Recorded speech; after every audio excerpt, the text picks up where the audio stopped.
சிம்புவோட 49வது படத்தை ராம்குமார் அவர்கள் இயக்க போகிறாரு அப்படின்னு அஃபிஷியல் அனௌன்ஸ்மெண்ட் எல்லாமே இருந்துச்சு. அதே போல் இந்த படத்தில் பார்த்தீங்கன்னா ரொம்ப வருஷத்துக்கு அப்புறமா சிம்பு சந்தானம் இவங்க 2 பேரும் ஒன்றா நடிக்க போகிறாங்க அப்படிங்கிற செய்தியும் தற்போது வந்துட்டு இருக்கு. அதே போல் இந்த படத்துக்கு சிம்புவுக்கு பேரா சாய் பல்லவி அவர்கள் நடிக்க போகிறாங்க அப்படிங்கிற செய்தியும் வந்துட்டு இருக்கு. அதே போல் இந்த படத்துக்கு அனிருத் அவர்கள் மியூசிக் பண்ண போகிறாரு அப்படிங்கிற செய்தியும் வந்துருக்கு.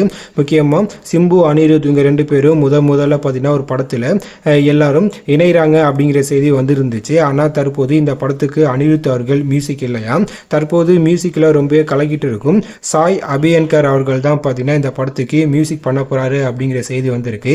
இவர் ஏற்கனவே பார்த்தீங்கன்னா ராகவா லாரன்ஸ் படம், அதே போல் சூர்யாவோட 45 அப்படின்னு இந்த 2 பெரிய படங்களுக்கும் பார்த்தீங்கன்னா தற்போது அவர் மியூசிக் எல்லாமே பண்ணிட்டு இருக்காரு. இதனை தொடர்ந்து தற்போது பார்த்தீங்கன்னா சிம்பு படத்துக்கு இவர் பார்த்தீங்கன்னா மியூசிக் டைரக்டராக தற்போது கமிட் ஆயிருக்காரு அப்படிங்கிற செய்தி வந்திருக்கு. ஸோ அதனால அடுத்தடுத்து பெரிய படங்களை தற்போது சாய் அவர்கள் பண்ணிட்டு இருக்காரு. ஸோ இவர் தான் அடுத்த அனிருத் அப்படின்னு ஃபேன்ஸ் எல்லாமே சொல்லிட்டு இருக்காங்க.